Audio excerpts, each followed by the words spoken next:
With Lucky Land Slots, you can get lucky just about anywhere. Dearly beloved, we are gathered here today to... Has anyone seen the bride and groom? Sorry, we're here. We were getting lucky in the limo and we lost track of time. No, Lucky Land Casino, with cash prizes that add up quicker than a guest registry. In that case, I pronounce you lucky. Play for free at LuckyLandSlots.com. Daily bonuses are waiting. No purchase necessary. Void where prohibited by law. 18+. Terms and conditions apply. See website for details. Lucky Land Casino, asking people, what's the weirdest place you've gotten lucky? Lucky? In line at the deli, I guess? Aha, in my dentist's office. More than once, actually. Do I have to say? Yes, you do. In the car before my kids' PTA meeting. Really? Yes. Excuse me, what's the weirdest place you've gotten lucky? I never win and tell. Well, there you have it. You can get lucky anywhere, playing at LuckyLandSlots.com. Play for free right now. Are you feeling lucky? No purchase necessary. Void where prohibited by law. 18+. Terms and conditions apply. See website for details. Okay, round two. Name something that's not boring. A laundry? Ooh, a book club. Computer solitaire, huh? Ah, sorry, we were looking for Chumba Casino. That's right, ChumbaCasino.com has over 100 casino-style games. Join today and play for free for your chance to redeem some serious prizes. ChumbaCasino.com. No purchase necessary. Void where prohibited by law. 18+. Terms and conditions apply. See website for details.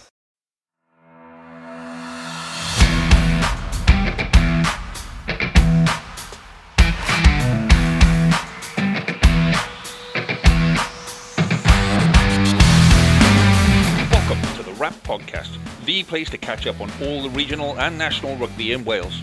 You can find us on all the usual social media platforms and message us through there if you want, or you can email us on welshregionalrugbypod@gmail.com. So all the boring stuff out the way, let's talk rugby.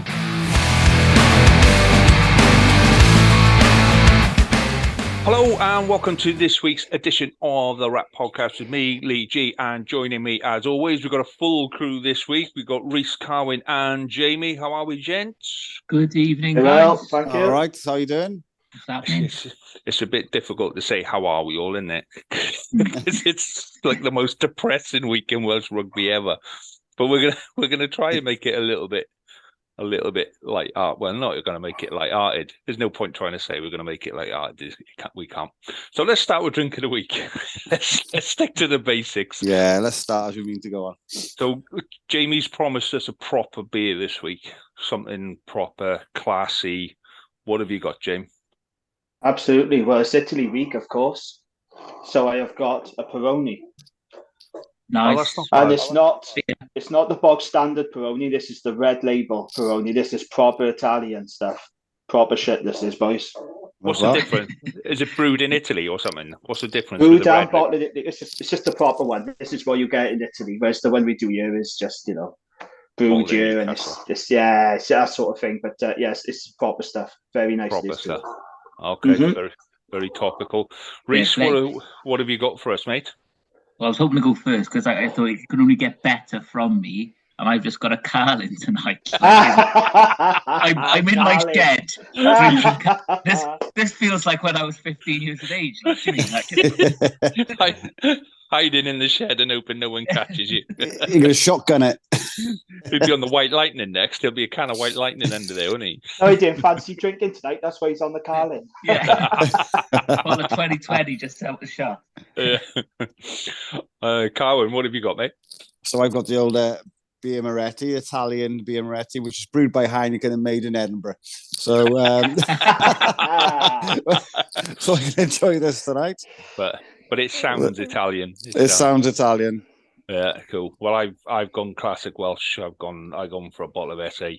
I was saving it. I thought I'll save the classic Welsh one for when we have a decent win. And then the longer it's gone on, I Could be a while. I'm never fucking drinking this. We'll just have it now. Yeah, bollocks to it, innit? It's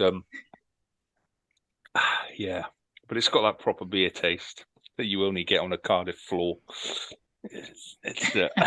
Hey, stand by. This is the bollocks, man. Did you never, if you ever went to a pub in Cardiff on a Sunday morning, especially after an international game, and as you walk in, the smell of Brains SA that's been trampled into the carpet, it just kind of mate, that's just the streets. Streets, yeah. My old house. Right. Okay. So let's start with some news of there's a load of news going on this week, but we're going to leave the Ospreys stuff for later. Let's just focus on like what else have we got other than the Ospreys stuff that we're going to talk about later. So, well, let's go into where it's like I said, it's a good thing actually. We'll start with the good thing where the Wales women's squad have all been issued professional contracts, which I think is fantastic. I think it was only 12 last year, but now they have gone. The whole squad is fully contracted, I believe.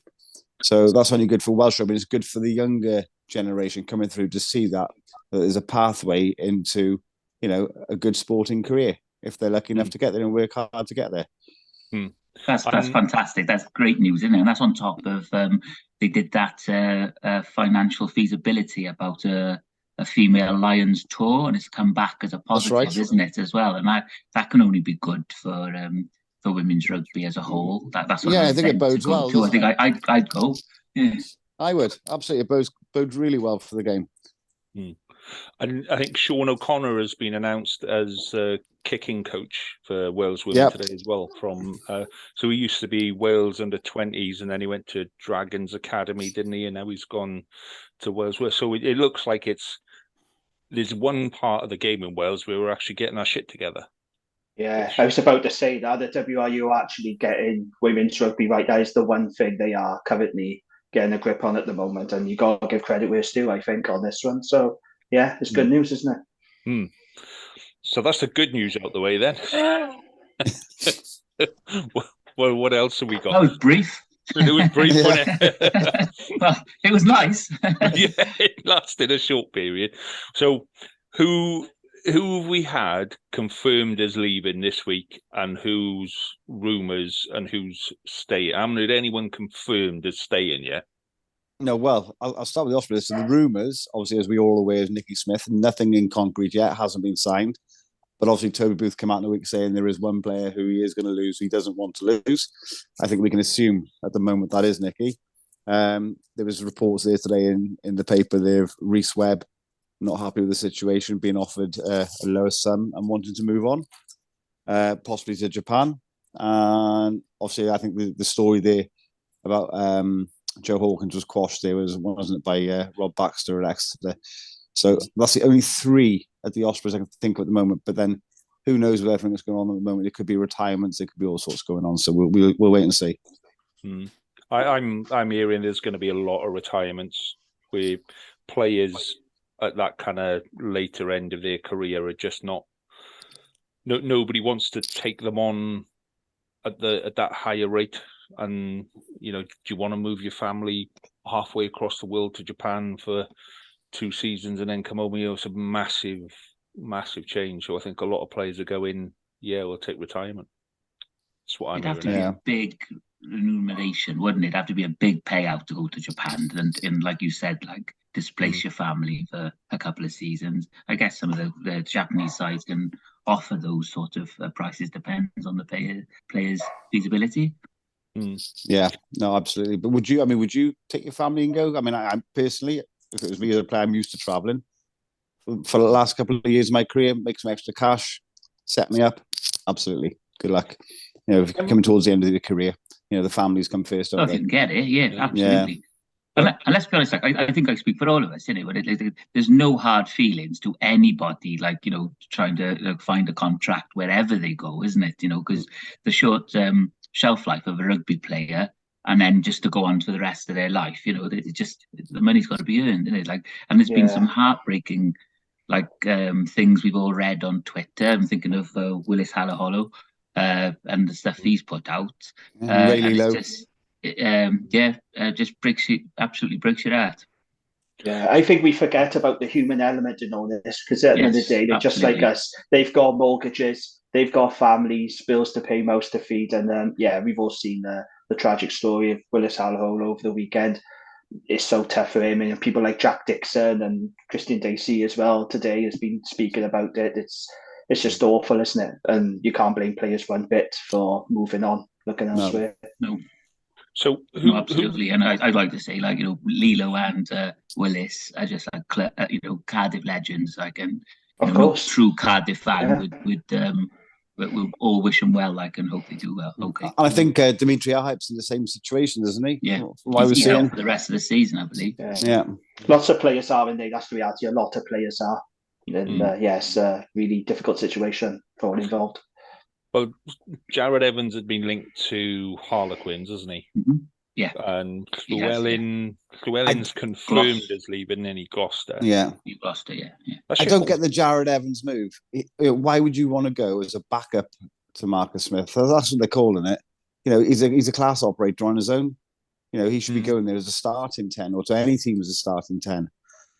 I just don't get the logic behind this. It's a big club, it's more money, you know. Adam Jones is here, so we have another Welsh connection here, I suppose. And you know, I don't blame him. It's where the offer is, I suppose. And Harlequins are a big club, you know, and good on down in London as well, isn't it? It's not far, is it? Yeah. He's not across the M4.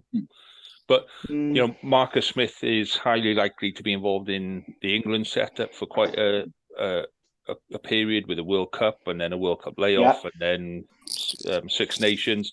So he's going to get game time. He's going to get plenty of game time there. So, and you know, if you can earn more money for doing, you know, 10 games a season less, you know, you'd be stupid not to take it, wouldn't you? There's less injuries, less stress. Yeah, absolutely. And I think, like, if you start to base your, you know, you start to coach a side like Harlequins around Marcus Smith and the way he plays, then somebody like Jared Evans coming in, who in many ways is a very similar player, quite mercurial, you know, can lose a game and win a game in a moment, but, like, you know, has got better season on season, then he might fit in when Marcus is not there and play the same sort of game for them. It's a killer for Cardiff. I was just about to ask that. Yeah, it's a killer for Cardiff. I was thinking Callum Sheedy. No, but Reece Priestland is going. Yeah. He says he's off, and then Jared Evans, who you left with, I suppose you could have Ben Thomas at 10. You might have That's probably what's going to happen at the start an academy kid, or dare I say it, let's bring Dan Fish back from retirement. Why not? Let's feed the fish. He's doing well for the RFC. He's doing well for the RFC. Get him back out of retirement. He looks a bit more rotund, but he's looking sharp for the RFC. What about someone like I said, Callum Sheedy there? You know, I haven't seen him in a Bristol shirt for I don't know how long now. I haven't seen his name anywhere. He's just gone completely off the radar. They haven't got money. They haven't got money to sign anyone. They're skint. Does he want to come back and play for Wales? Who knows? Yeah, but Cardiff, what I'm saying is Cardiff are skint. They can't sign anyone at the moment. They got to retain all these players, and they've got like 400k to do it. They can't do it. Well, maybe in a couple of seasons. Maybe, yeah. What I'm hearing down west is that Patchell is going back home. So I heard that one. That's a rumour, yeah. Your gap will be filled by the Ginger Maestro. And I'd be very, very, very happy to receive Patches back home. It's those are the rumours. Yeah, I mean we've only confirmed so Blake Thompson retired and Callum Mahoney leaving. So apparently Elias is staying now. Which as soon as they said that, everyone went, "Well, that means you know Ken's going." I saw something the other day, Lee, about Jonathan Davis and Scott Williams possibly retiring at the end of the season. There's a lot of rumours about retirement, and you can't blame them. You look at the injuries that they've had, and you know, say Scott Williams is out injured again now. And reality is that Jonathan Davis is one injury away from the end of his career anyway, particularly if it's on that shoulder that has gone like 2 or 3 times now. So, you know, he's got a fairly decent media career starting already. If the money is there, he's going to take it, you know. I wouldn't be surprised to see him move into coaching, and I wouldn't be surprised to see Halfpenny move into coaching as well. I think, you know, Halfpenny really puts his back out tying his boots up half the time. So, you know, he's not getting any younger, and that's kind of the raft of players. Samson Lee as well. There's rumours about him retiring, and I think there's what the Scarlets have got that you guys haven't is we've got one home game left. So I'm expecting, over the next couple of weeks, there'll be a raft of retirements, and then that Sharks game in 2 weeks' time, there'll be a bit of a thank you for last home game sort of a thing, and then that'll be it. But yeah, it's all a bit kind of depressing, really. From a Dragons point of view, I was listening to Di Flank on the weekend. He seems quietly confident about keeping Ross Moriarty, which surprises me, really. But I read in the Argus that if he does move, it won't be financially motivated. Apparently, Dragons have made him a very good competitive offer. And I heard on the weekend as well, somebody told me he got business interests in Newport as well. So I was resigned to Ross Moriarty leaving, but now I know it's the hope that kills you. But I'm a little more hopeful now that we can retain him. Who was the main move Bayonne, wasn't it? He was linked with Bayonne. He was linked with Exeter as well. But yeah, he has been offered a contract to Bayonne. I just think on the one hand, look, he'd be mad not to take it. But then on the other hand, if he's happy at the Dragons and he's getting a good wage, then stay. It'd be great to keep him. And he does seem genuinely happy from what I've been told, So fingers crossed on that one. But we'll see how it goes. Well, we'll do this a little bit more as we roll closer to the end of the season, and it's highly likely that we're going to spend 1 week where we just roll off a list of players. Yeah. It'll be like player bingo. But yeah, so that's all the news that we're going to talk about for now. But let's have a delve into the games that we played last weekend. Let's start with Friday night. Yeah, we do. We got to do it, man. It's rugby. So yeah, start on the Friday night with Scarlets Munster. Let's start with the second half. not the first 25 minutes. I was out. I tell you, I was reading bits on Twitter. I started that game in a really positive frame. I thought, we're on a bit of a roll. It's all going well.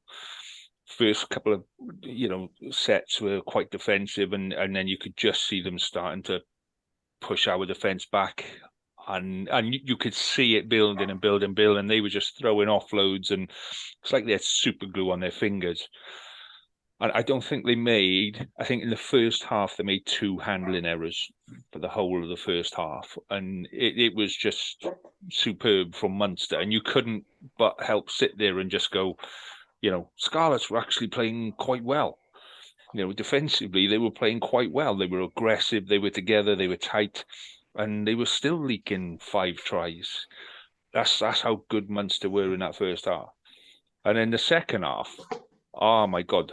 So the wife came upstairs to watch Death in Paradise, or the other one after Death in Paradise now. So the wife came upstairs, the dog hid behind the sofa because I was absolutely bouncing in that second half. It was just complete turn of fortune. Well, to be in a game where you lose by 7 points and you scored 42 is a little bit insane. But, it goes to show that in the first half, everybody in that stadium thought that scrum half had knocked the ball on, and everybody stopped, and he picked the ball up and he ran through and scored a try, and that was the difference. That one try. That's the difference between the two, and so we've only got ourselves to blame on it. But we showed that we can come back and compete with the best. So I was quite happy with it, even losing by that. And you mentioned Jabbers. Can I just read out a couple of quick exchanges between me and Lee on Friday night? Obviously, I just got in from taking my daughter to the rugby, and I'm saying, oh wow, I can see my prediction is coming to life. And then so obviously Lee's coming back saying, at least we got over the whitewash, Munster on fire. I told her they had a good training session with the Ospreys. And then he's like, well, the shocking bit is that the Scarlets are playing much better than the Ospreys did. And I'm like, well, but the Ospreys had 14 players still with Wales. And then he's replied, sorry, I missed your comment. I was watching the Scarlets score again. 4 minutes later until my next reply. Sorry, Lee, I missed your comment. I was watching Munster score a try. That's how it was, mate. This is turning into a cracker. And it did. It turned into a cracking second half.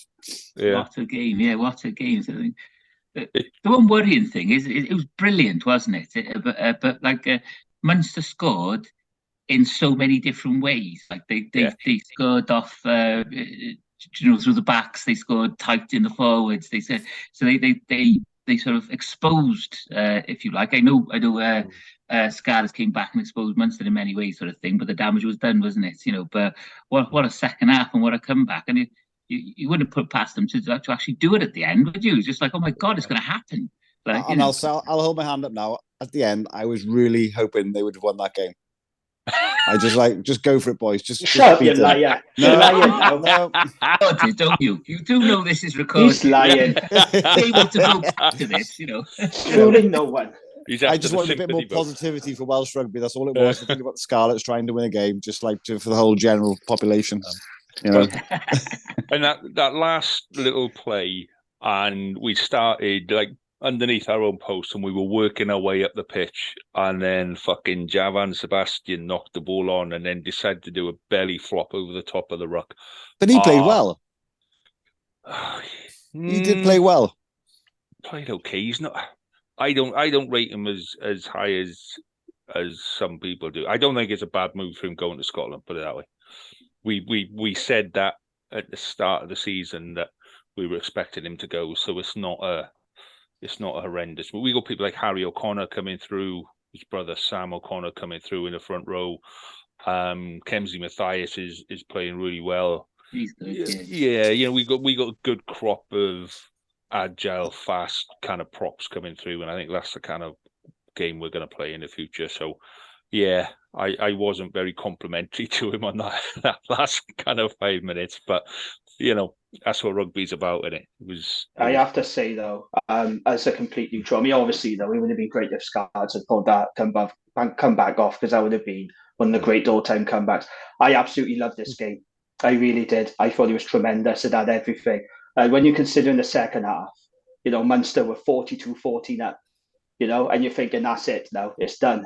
And you got to give credit to the Scarlets for saying, no, we're not done. And the fact they kept going, And yeah, you can argue that Munster took their foot off the gas and got complacent. But credit to the Scarlets, they did not, heads didn't drop. They didn't die. They kept going and going. And if you'd said to any Scarlets fan before that game, look, you're going to lose heavily, but you're going to get on one bonus point, but two, I think they would have taken your hand off for that, because that is a very good return to go out to Munster and come back with 2 bonus points. I actually think that's a very good result, despite the lopsided scoreline. But I tell you what did impress me. I thought Johnny Williams was excellent, making his return. Oh, he was so good. The lines he was, running, and he put in a huge hit on Fekatoa. He just looked so hungry and powerful. Yeah, he was really, really good. And I actually think Gav Davis as well. He went through a bit of a bad patch, didn't he, in this first block of the season. I think he's recovered really well. I thought he played excellent when he came on. But brilliant game. Credit to both teams. I really enjoyed it, and credit to Scarlets to both teams really for making a very entertaining spectacle. I really enjoyed it. What we were saying yesterday when we interviewed Marcello, wasn't it? Marcello, sorry. That when we said about Italy just not being scared to play, and that's what the Scarlets did. They didn't put it in tight and did damage control. They just threw the ball about, isn't it? Yeah, and I know what you mean about it being entertaining, but oh my God, I think I put about another 50 odd grey hairs on the head every minute. It was 10 years off your life. As a neutral, great game to watch. As a Scarlet, oh my God, my heart. Like I say, both the dogs were behind the sofa hiding, and they got to jump. I blocked off behind the sofa. They got to jump over the top of the kennel to get behind the sofa. So that's how much I was shouting at the telly, but. Yeah, you need them every now and again. Yeah. So let's talk Dragons and Connaught. To be honest, other than the Cardiff game, there was all 3 of the other games were really, really close, intense affairs. So what were your nerves like after Dragons Connaught, Jay? Well, it wasn't nerves exactly. It was just frustration. I just walked away frustrated. Dave Flanagan said after the game that match summed up our season, and boy, was he right. because yet again, it's another missed opportunity. And we've had too many of those now this season. I look back at games against the Sharks, Cardiff, the European games at home against Lions and Poe. There are too many occasions now where we're just not getting the job done. We're not finishing off the opportunities. And it must be frustrating for Di, I'm sure, but I just think it's a mental thing now. I do think it's a mental issue with the Dragons. And, we can talk about performances. The performances have improved. There's no doubt about it. When you compare to last season under D. Ryan, any reasonable person will tell you that Dragons have significantly improved. The problem is that's not being reflected in results. We're still not converting those really tight games into wins.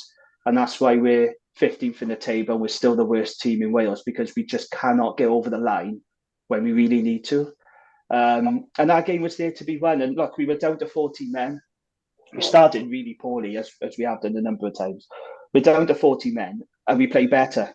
We played really well when we were down to 14 men and when we were at 15. And at one point, we were down to 13 men because the red card was screeched. Now, there's been a lot of Dragons fans moaning and groaning about that.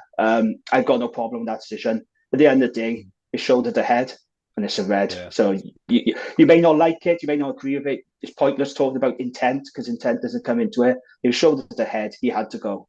Actually, on Matthew Screech, what I will say is I don't know what on earth Cardiff had done to him, but since he's come down to us, he's been fucking awful. He has been really poor. He has. What have you lot done to him in Cardiff? He was all right when he was playing for us. I was quite sorry to see him go. He's a shadow of the player that he was when he was first with us. He was always a reliable, solid club. Well, there's all this talk about him playing for a contract. Well, it's not happening at the minute. I won't offer him a contract. I know it's a very difficult times, but I just think he's been really poor since he's come back from Cardiff. Unfortunately, it's a shame because I like Matthew Screech. But we were down to 30 men at one point, and I think we won that period 7-0, which is quite pleasing. But yeah, look, it was just frustration because we didn't lose that game being down to 40 men. We had opportunities. We had Ashton Hewitt who inexplicably blew a 2-man overlap. It was actually quite selfish, if I'm being brutally honest. I love Ashton, but he was really selfish. He just had to give that pass. There would have been a try. We had Sam Davis come on for Will Reid, who I thought Will Reid was excellent. My dad said he couldn't understand why he took off Will Reid and why Sam came out. He was having a really good game. He controlled things well. He made a try-saving tackle. Sam came on, then he missed a penalty. Then there was 2 drop goals. So we had our opportunities to win, but we just didn't take them. And it's just another game where you're like, it's so frustrating. But lots of positives. I thought Aaron Wainwright was great. Ross Moriarty, of course, leading the way. Brilliant. Yeah. Rodri Williams, who is, I think, one of the most consistent scrum halves in Wales. And it just annoys me that he's never had more Wales opportunities. I'm going to say it. People won't agree with me, but I'm telling you now, if you play for another region, if he played for Cardiff or Scarlett, he would have had more Wales caps. I do think the fact that he plays for the Dragons, a struggling team, has really dented his chances. And I think he could do a job for Wales right now. I really do. He's always consistent for us, and he was fantastic yet again. But yeah, it's the one that got away again. And I've said that a few times, haven't I? I feel like I'm repeating myself, but not being clinical, not taking out chances and making the right decisions at key moments. But maybe one day the players will actually learn from it. I don't know. Take a breath, Andrew. Take a breath. Yeah. I'm taking a breath. I thought you would, when that kick came back off the posts, and I'm the same as you, Carl, cheering for someone else's team. When that kick came back off the posts, I was genuinely gutted because I thought that was over, and I thought that was your season. I thought that was your turning point. And so I started watching just before the yellow card and then the red card, and I'm like, this is a pasting and a half waiting to happen here now. The next 10 minutes, they're just going to run riot. And I think that the defensive effort in that period, that 10 minutes, because either side of half time, wasn't it? Or quite close to half time. Yeah. And that period was about the best set of the most aggressive defence I've seen from any Welsh side so far this year. I thought it was really superb because they just had nothing. Yeah. Anything Connacht tried to do, they just got nowhere with it, and it was so aggressive. I just thought it was fantastic. But if you look at Dragon sides, let's say 4 or 5 years ago, they go down to 40 men, they'd have lost it. Their heads would have dropped. They got no confidence. But what I like about this Dragons team, okay, we're not winning games, but you can't fault the effort. All the players are digging in. I will never criticize the Dragons for lack of effort because you can see it, but it just needs to be a bit smarter now in their execution. They've got to be more clinical. You say about the key point that coming off the post. I actually think the Ashton Hewitt one was the key moment for me because that was a try, and I've seen the stills of that in the Argus. They showed it, and it's a 2-man overlap. Literally, if Ashton passes it, Angus O'Brien is in the corner. Yeah. And that would have been it. But got in. Yeah. But it doesn't get any easier for the Dragons either, unfortunately. So we really would have liked to have won that one, especially with it being the last home game, which is in early March. It's ridiculous, quite frankly. But that's another band for another time, I think. Yeah, we'll talk about that next week. Yeah. We save something for next week. So Cardiff and Ulster. Did you see the game, Reece? Yes, I've seen the majority of it now. Yes. So first of all, I was on. I will admit, I was on a rugby club reunion. I was hoping they'd have the match on there. I don't think even if they had, I'd have remembered it because everybody just reversed it. We were speaking before we started recording when we leave, and everybody, even though we're all in our 40s and 50s now, reverted to type. So the club psychos were the club psychos. So and when we got home to Lambeth North, we thought, I know, let's have more. Let's go to the pub and what have you, isn't it? So so I had to watch it next day with a really bad hangover. I was pleased with the tries we scored and some of the efforts, but James was on about being clinical. And there was loads of points in the game where it was just you watch the Ulster building up towards their tries, and everything was from a script. And then the Cardiff players trying to do the same thing in defence or attack, and things were going awry. Moments people like Jason Harry just kicking the ball straight out. He wasn't even being there wasn't an Ulster player bearing down on him, but he just kicked it straight out, giving them an attacking line out in our half. There was a lot to criticise, but the tries we did score. It was the 150th game of Ray Lilo, who has been a fantastic servant of the region and the club. He came on the pitch to start with his whole family. And I thought he had a superb game. His offloading, his strength was ridiculous. The Owen Lane try, a player came into him, tackled him. He just stood up, knocked him down, knocked another one down, and then put his hand with a ball around the defending player to put Owen Lane in. It was just superb bit of play. Owen Lane got Brace and Somerville got the last one. That was a wonderful try. But it felt like watching Wales in the 90s when Stuart Southard, was it? Yeah. No, but do you know when you were at least we were plucky and scored some good tries, what have you, isn't it? But we're expecting we were just schooled in so many different ways. I was watching Scrum 5 and they were showing some of the defence of the high ball. And when you saw Ulster, you saw a line of defending players covering the player coming in for the catch. In a straight line, and our chasing players couldn't get through. When the same thing happened to Cardiff, there was loads of gaps, and it was a bit more messy and things like that. And that's how I typify the Cardiff game sort of thing. So moments of brilliance in attack, some really sort of dogged defence at times, but ultimately very unclinical, if that's a word. It just let themselves down. I'm glad we scored the tries we did, but we were never going to win that game. I don't think. The Ulster just schooled us. I think it's interesting what you say about where Ulster are at that point where they don't need to worry about some of the basics. So when they're coaching stuff, they can practice, they can rehearse. How do you track back as a line when your kick's under pressure? And when you look at the way the Irish regions develop their coaches, they kind of develop from within. And even if somebody else comes in, the rest of the coaches tend to stay there. Whereas in Wales, if somebody new comes in, like Dwayne Peel came in, and all the rest of the coaching staff went. Dai Young came in, and a lot of the coaching staff underneath him kind of went. There was no consistency in, this is how we're going to play the game, this is how we're going to develop the game. And do you know what I mean? And it just seems to be, well, it seems to be Welsh rugby shooting itself in the foot again. But Irish rugby does seem to have that side of it.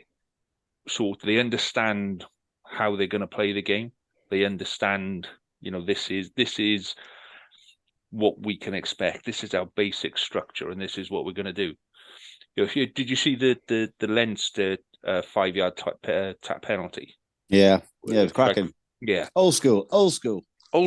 We used to practice that kind of shit, did. man. Yeah, and you'd fucking knock it on again. Well, you would, because you was the one that always passed to, And you got, look, we've seen your hands when you come to fucking typing, let alone catching a rugby ball.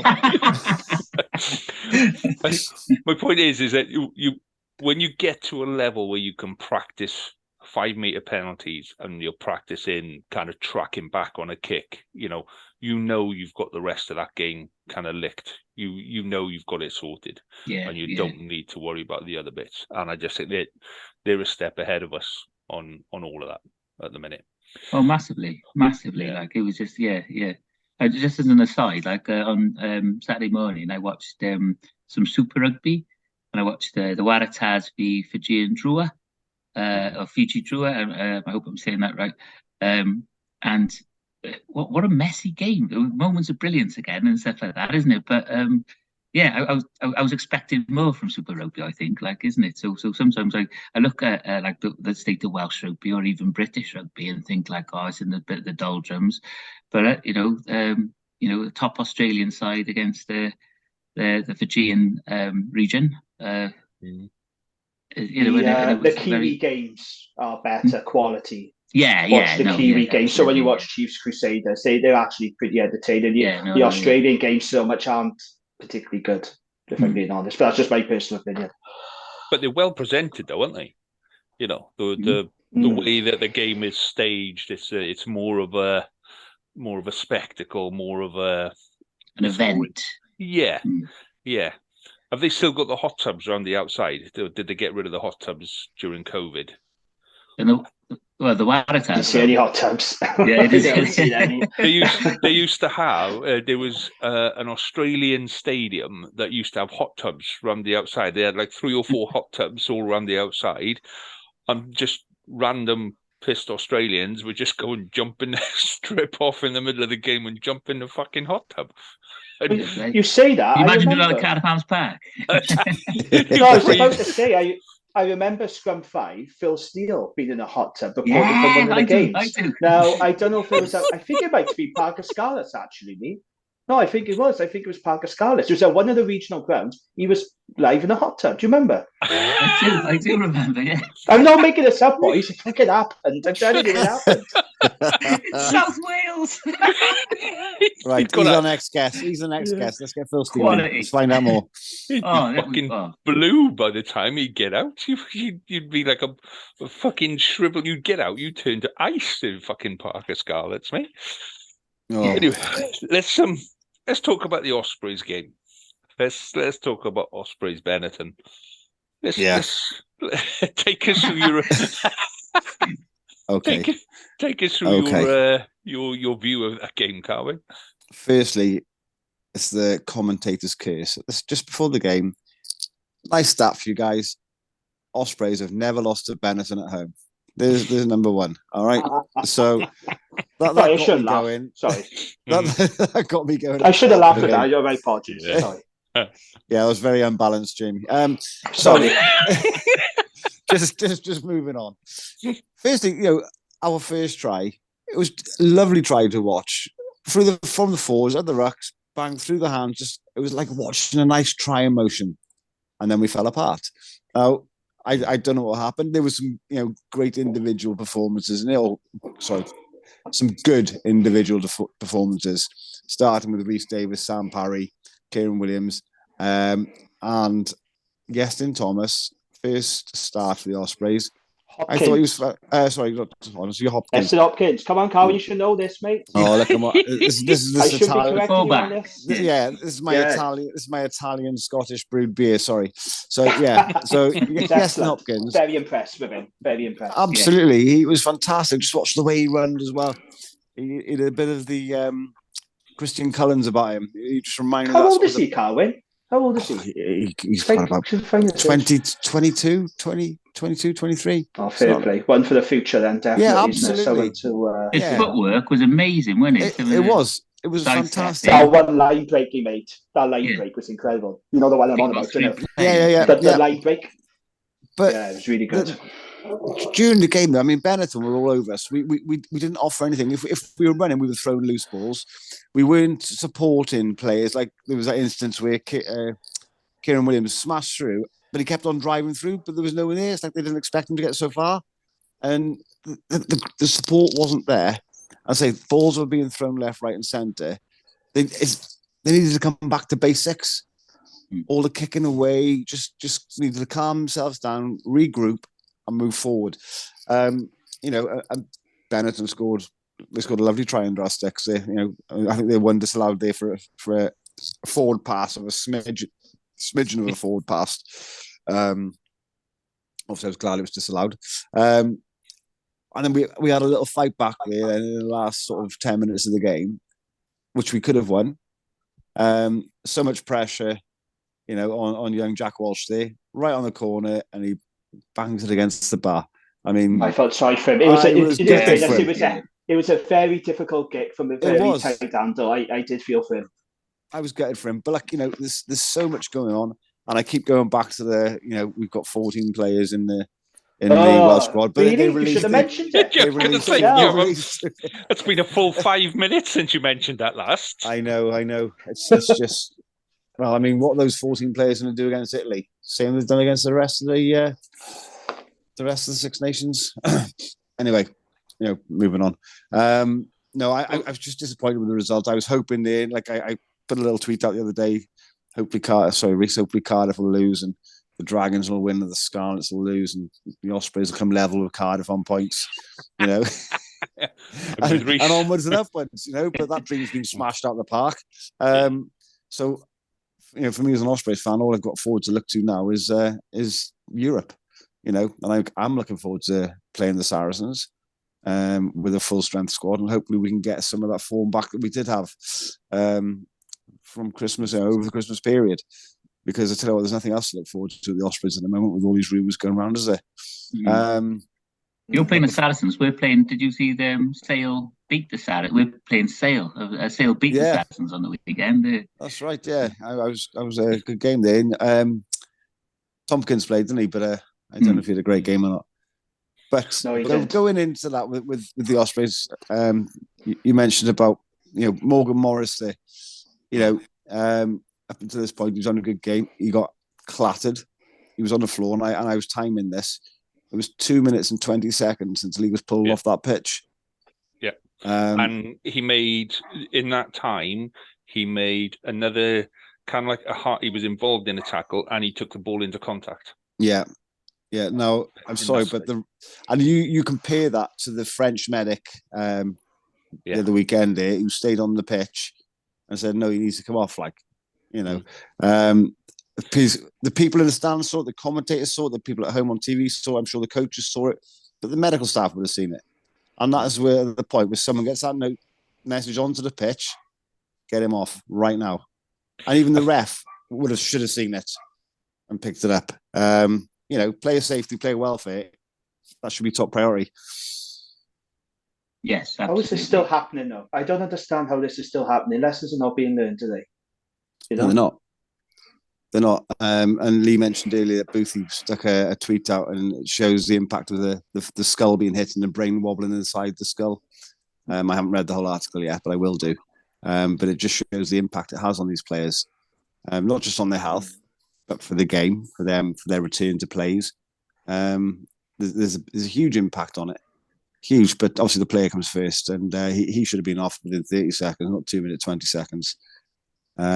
So he should have been taken off. I know as a player you want to play on, you're like, no, I'm fine.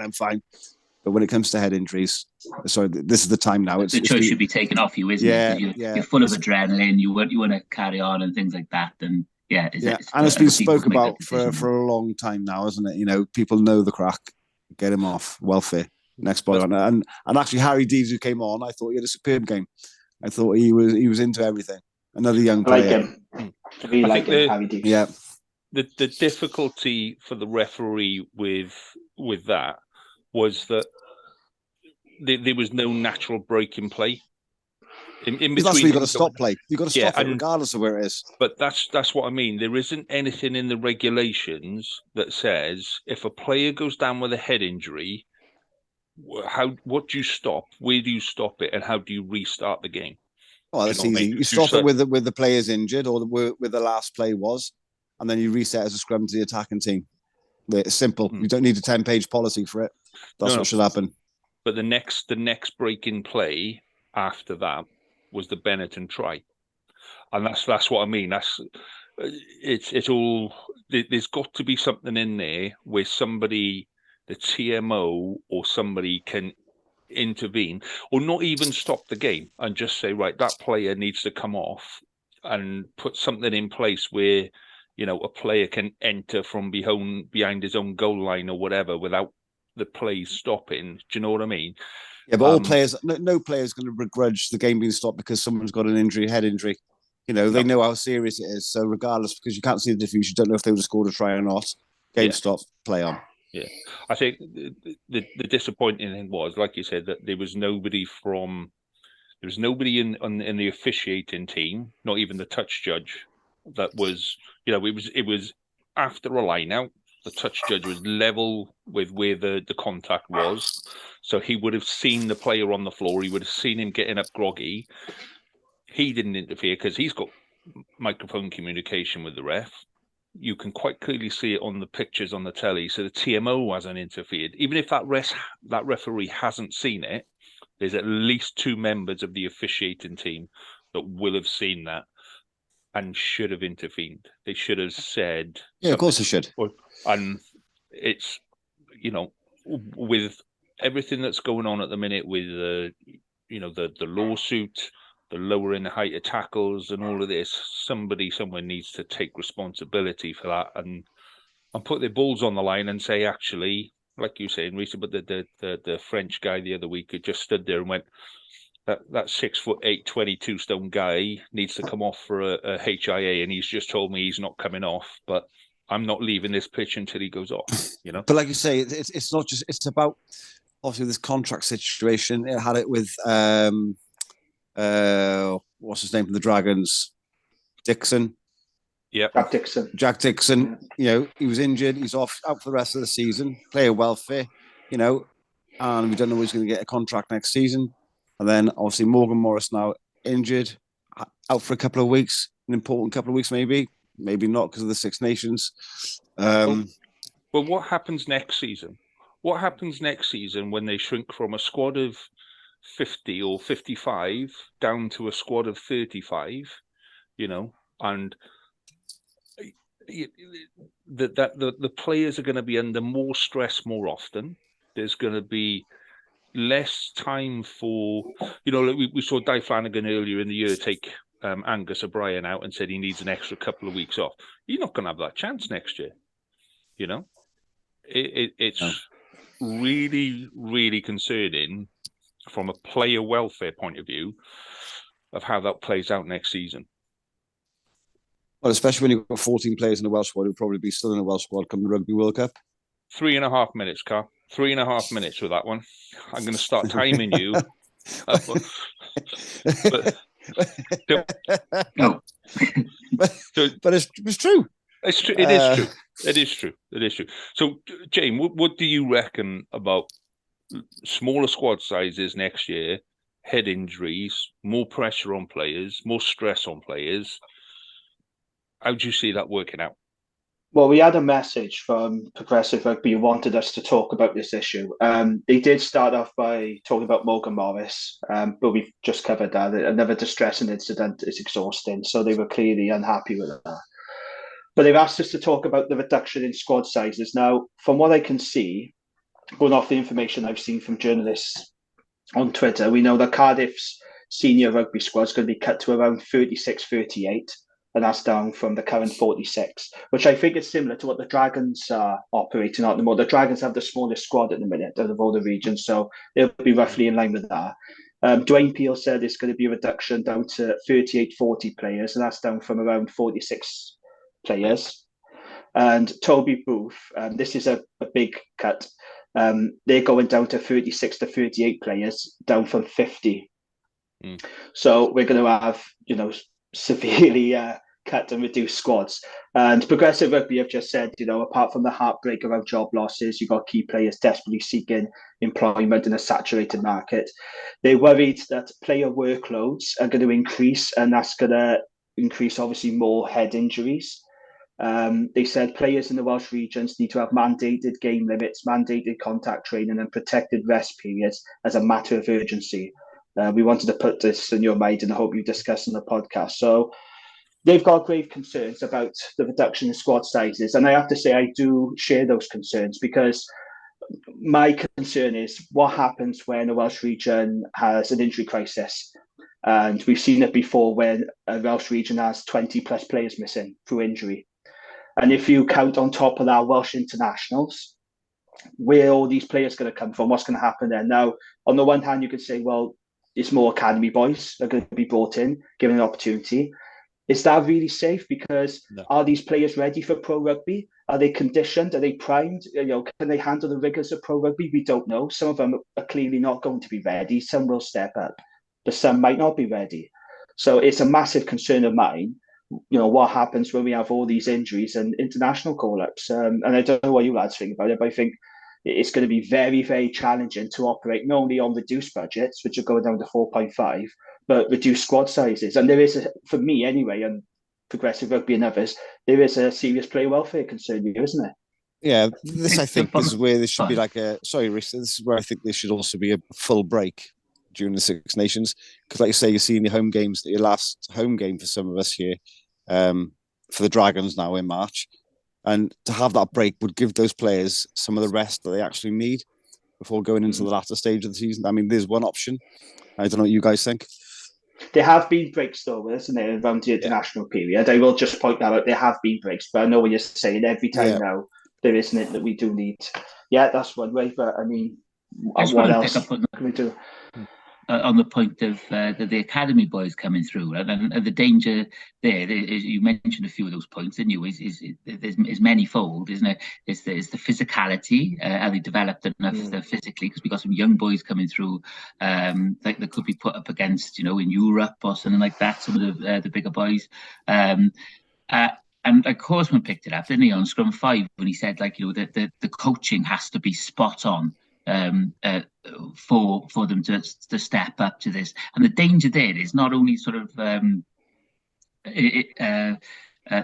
those that you've mentioned already, but the fact that you're going to ruin players really early on, their confidence, more injuries, so they're not playing at that sort of under 20 level more often. They're actually thrown into the battle of full-on regional rugby at an earlier stage and more consistently, without that coaching, without that sort of player development, decision-making, physical development, and all that. So it's very worrying.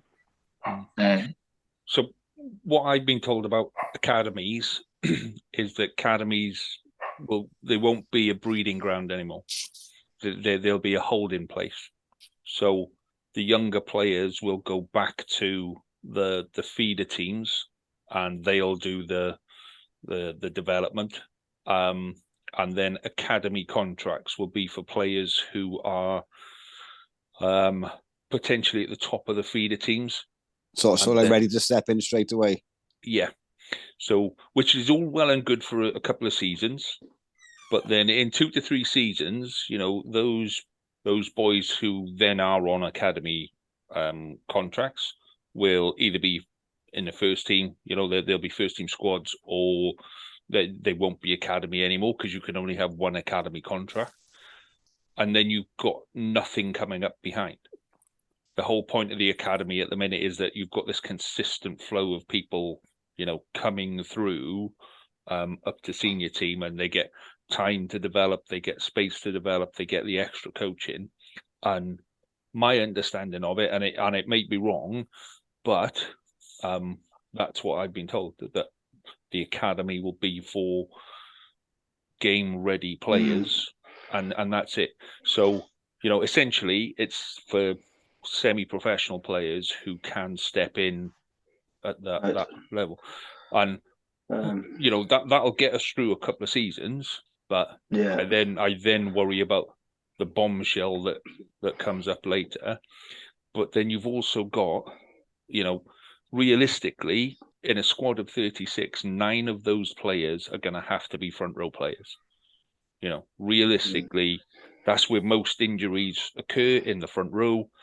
You look at someone like Samson Lee, one of the strongest players in Welsh rugby, has been out with an Achilles injury for nearly 2 seasons.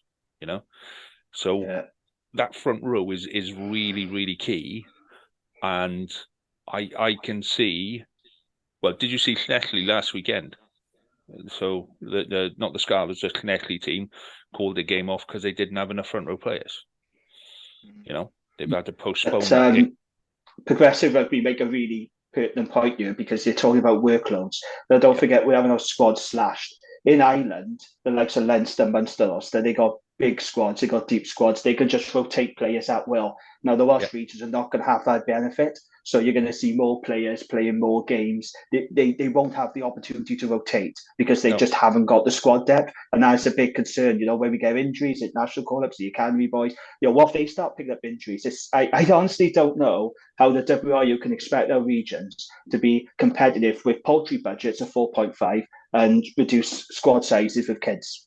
It's living in cloud cuckoo now. Nigel Ward believes we can be competitive. We can't. They're putting players in danger.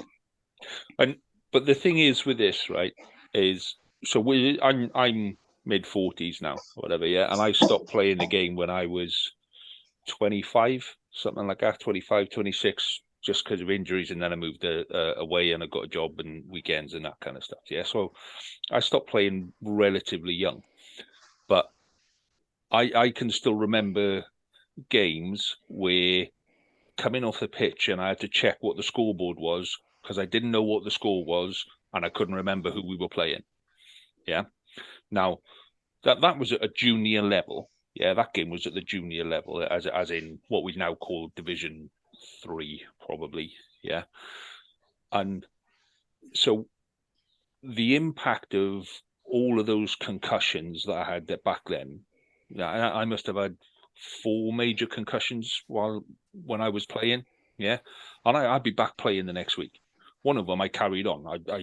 I carried on playing the game, and I was sparked out on the halfway line, got up, wet sponge and all of that kind of stuff, and I carried on playing. Any injuries that were done to my head back then are going to come and start to affect me in the next kind of 5 to 10 years. I'm not going to know about it, and I'm not going to be able to do anything about it. So those boys that are putting their skulls on the line now, you look at Morgan Morris on the weekend, wiped out, wobbly on his feet, couldn't really work out what he was doing. He's not going to know if that's damaged his brain in any significant way for another 15, 20, 25 years. And that's the scary bit. That's the scary bit for me, is we're not talking about, can he afford to feed the kids next week?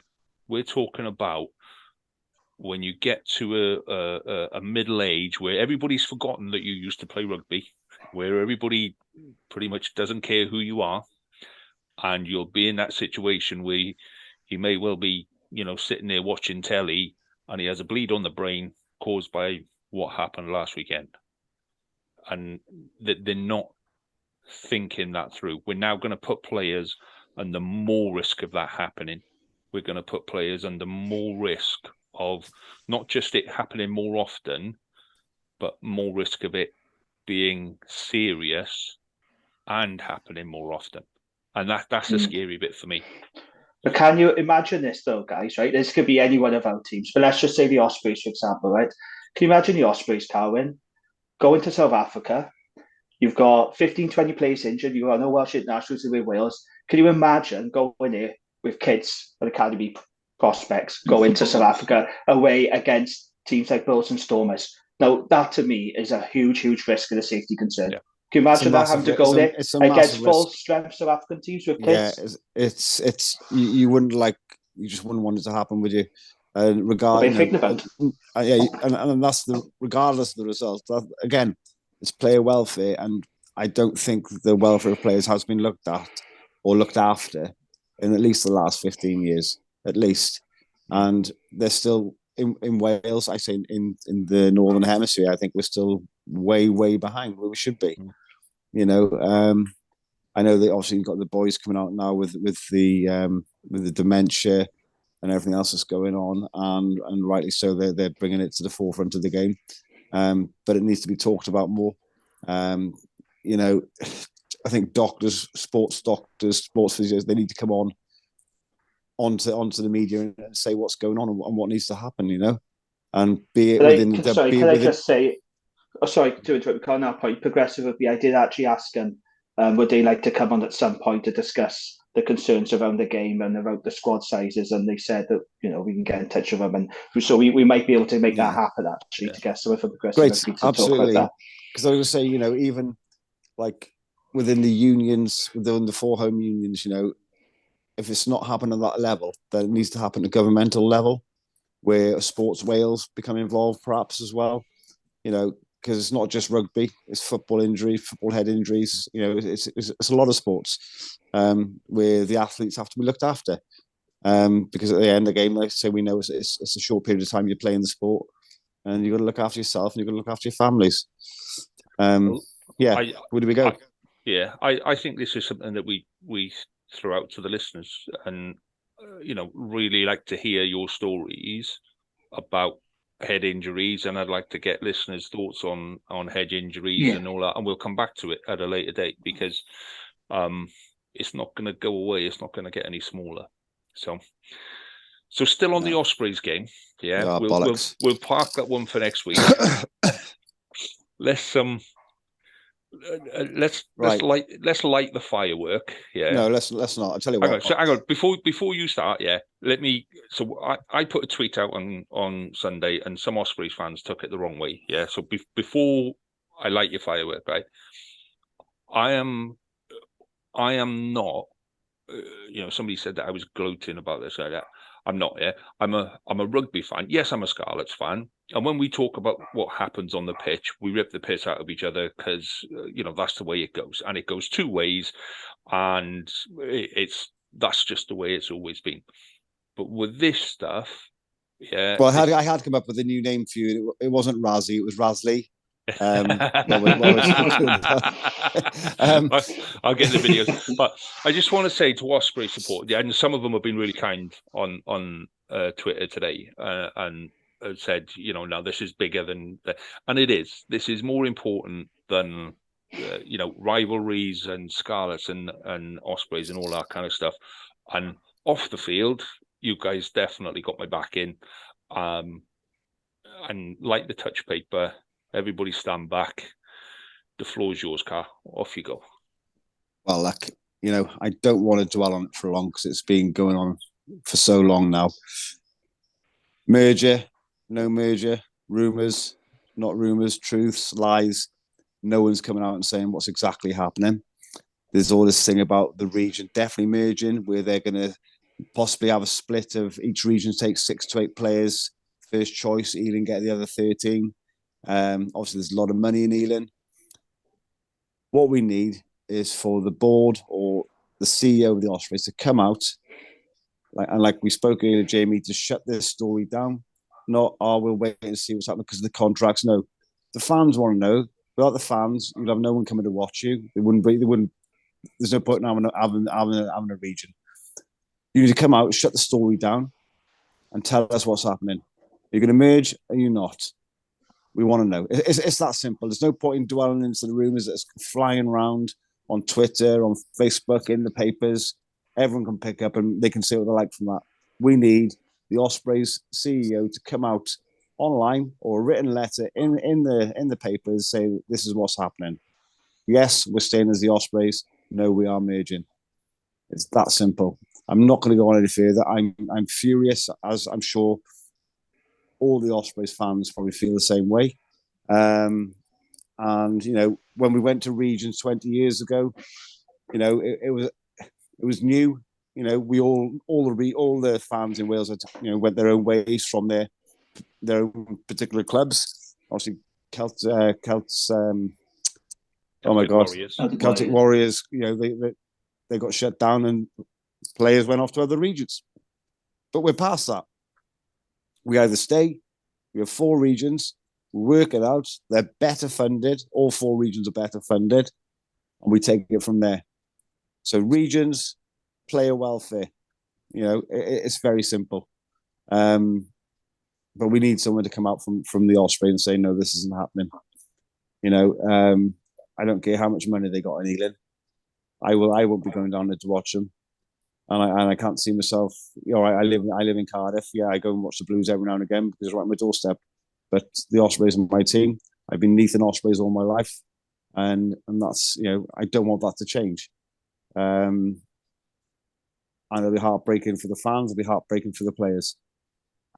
Just come out, tell us the truth, tell us what's going on, put our minds at rest. No more lies. And the only bit I'm going to disagree with you on that is I don't think it's the Ospreys that need to come out and say it. I think it's Y11. Yeah, that's what he's saying, isn't it? I think. Yeah. Someone from the top. Someone from the top needs to come out. I know Y11 got rid of 2 of the lads who were set to be in charge there, and they've gone. So none of this backhanders, what's going on behind closed doors. Come out, tell the fans what you're afraid of.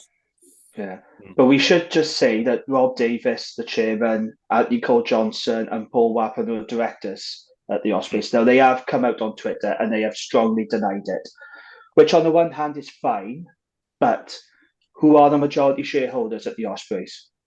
It's Y11, okay? Y11. They have a 75% stake in the Ospreys. They are the ones that's going to decide the future and the direction of the Ospreys.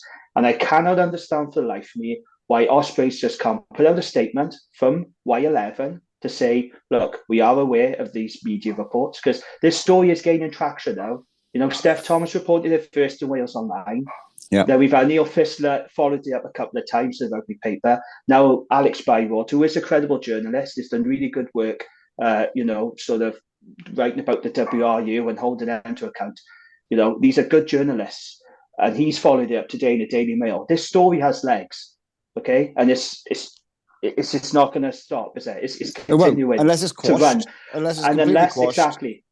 So why can't Y11 put out a statement on the website, and on their channels, and just shut it down? I can't understand why they won't do it, because that's the only way it's going to kill the momentum of this story. Is for Y11, who are calling the shots, with the majority shareholders, to say, look, just to reassure everyone, there is no merger. We're fully committed to the Ospreys. Yeah. And I think the longer they keep this silence, the worse it's going to get, because Rob Davis can come out on Twitter and he can say, no, bollocks, fake news, This story is not going away.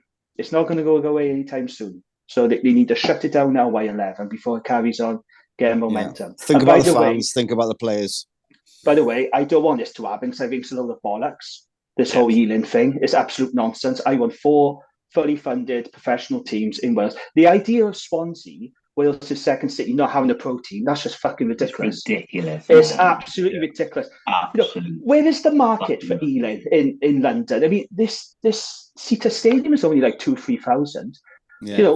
How is this going to work? This is Ealing. I think Ealing is pushing this big time, because they are absolutely desperate to get into the Gallagher Premiership.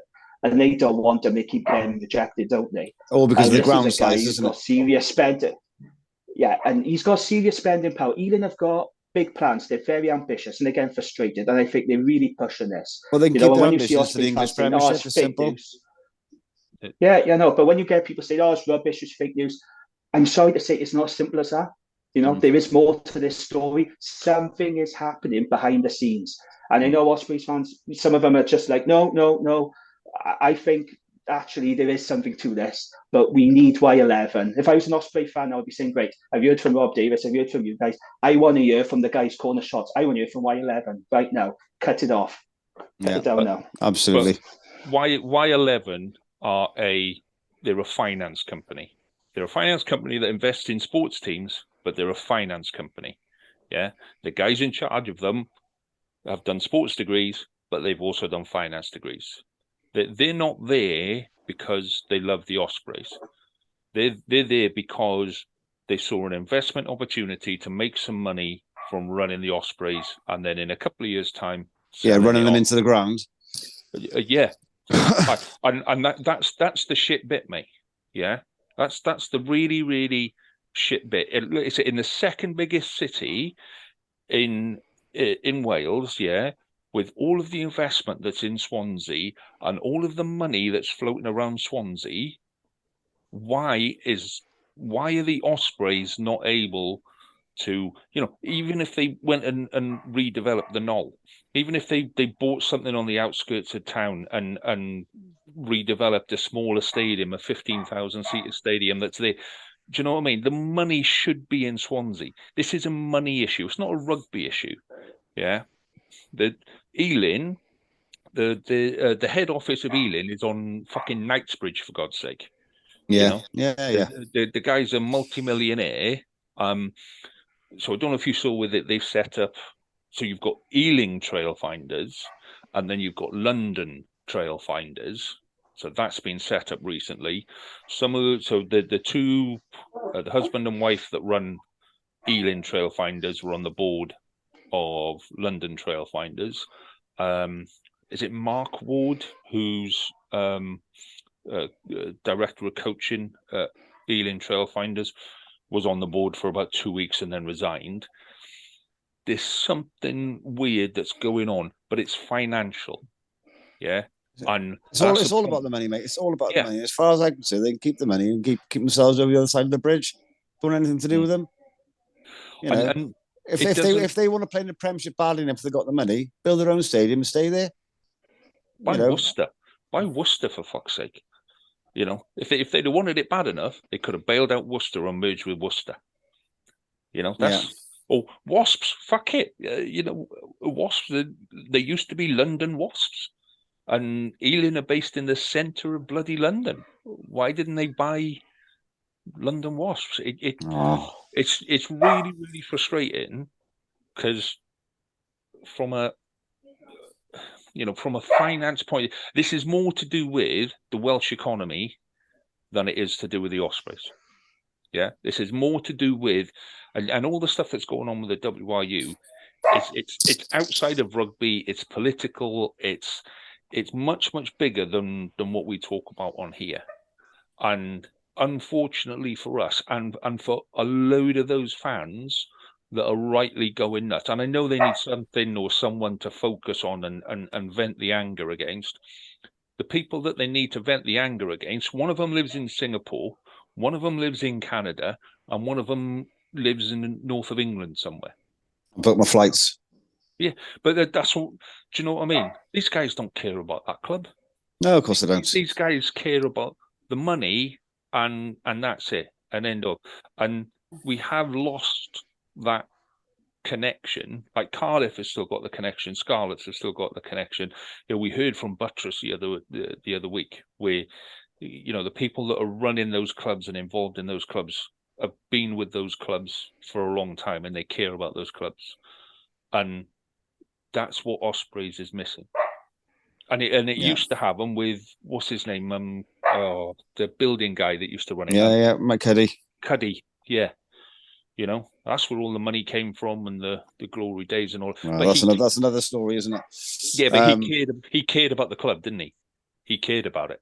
He cared about Swansea. He cared about the Ospreys, and that's what Y11 don't do right now.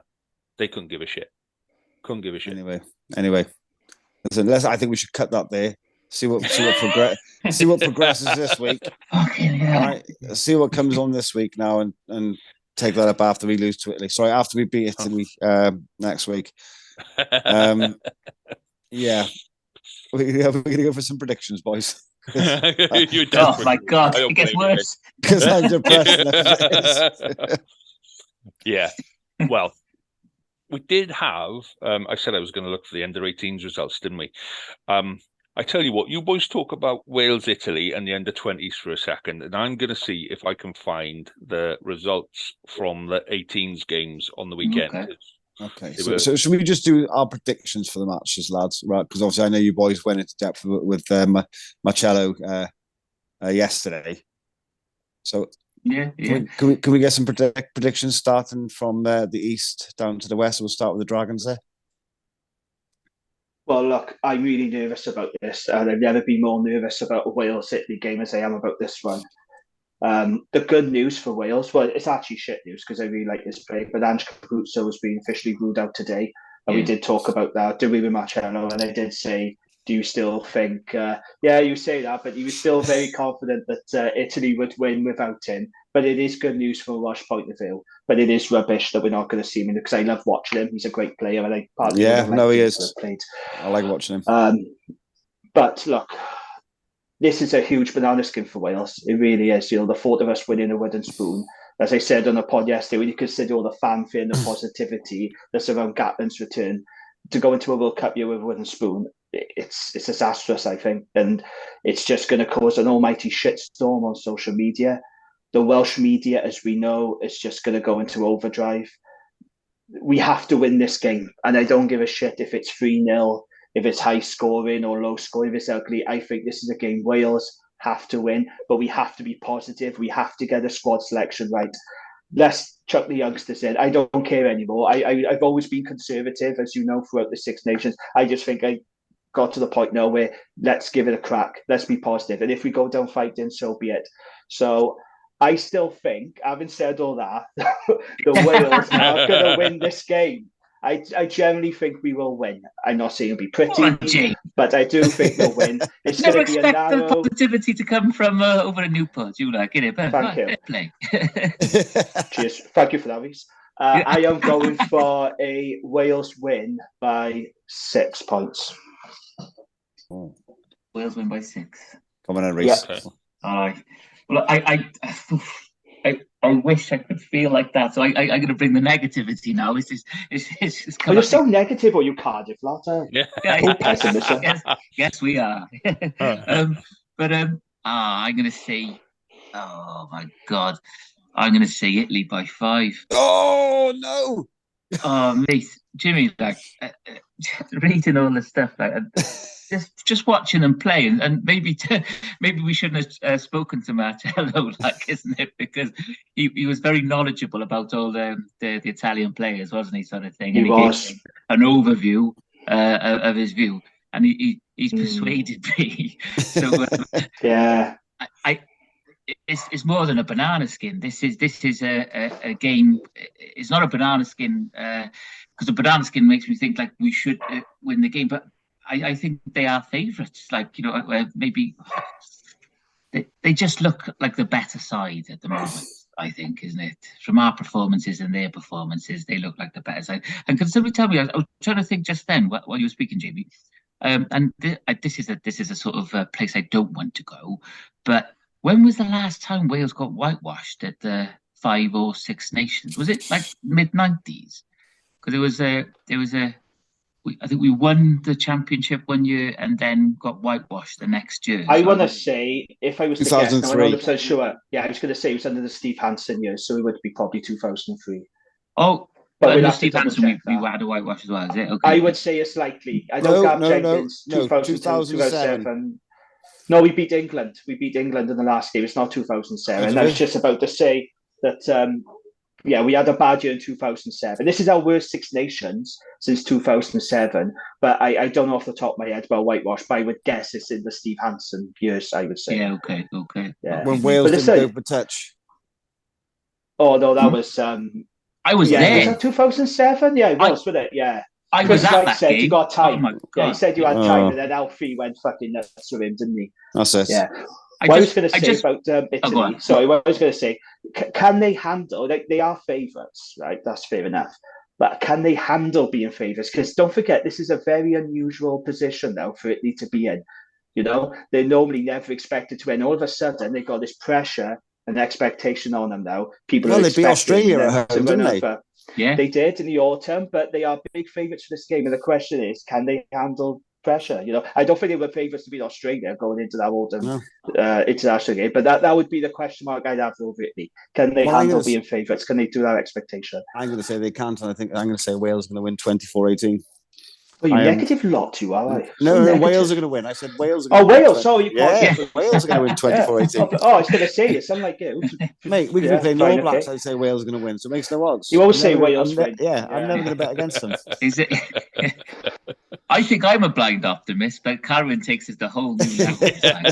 It's delusion. It's more hope than optimism. Delusion. It's delusion. That's what it is.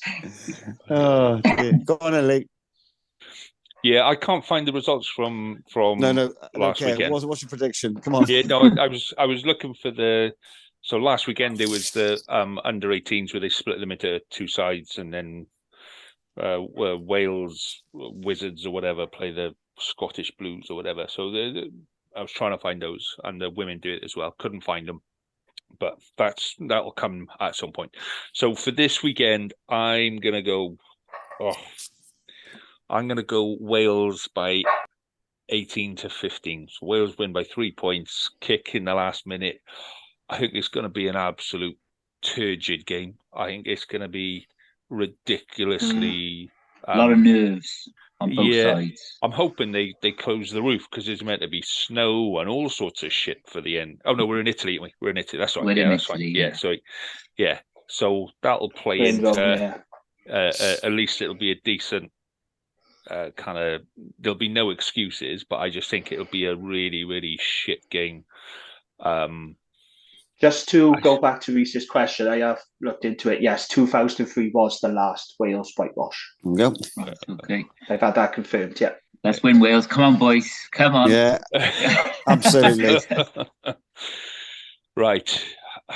Do we want to do under 20s as well? No, I want to go and watch TV. Yeah, I was going to say it's been a long one tonight. That's charming, isn't it? Fucking hell. Right. Yeah. So I was going to wrap up just by saying I was anticipating that Carwyn was proper going to go for it with the Ospreys and all of that, and I was like, I think his feelings clear, isn't he? There's not much more to say. I thought he covered it.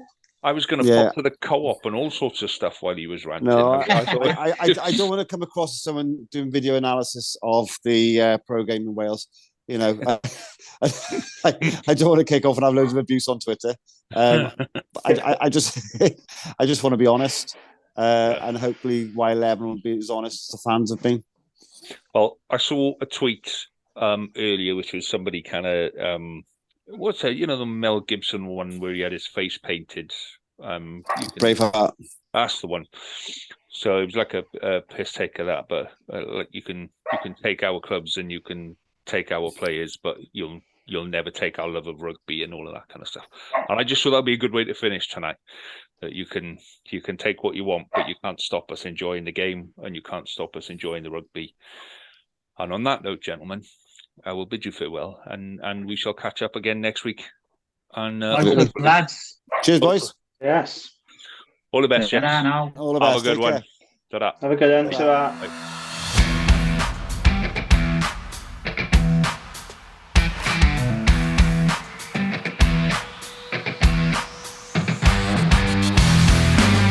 Thank you for listening to the Wrap Podcast. We hope you enjoyed listening as much as we enjoyed recording it. Please do rate us and tell your friends, as it really helps us to grow and get better. We'll be back next week with more of the same, and until then, enjoy your rugby.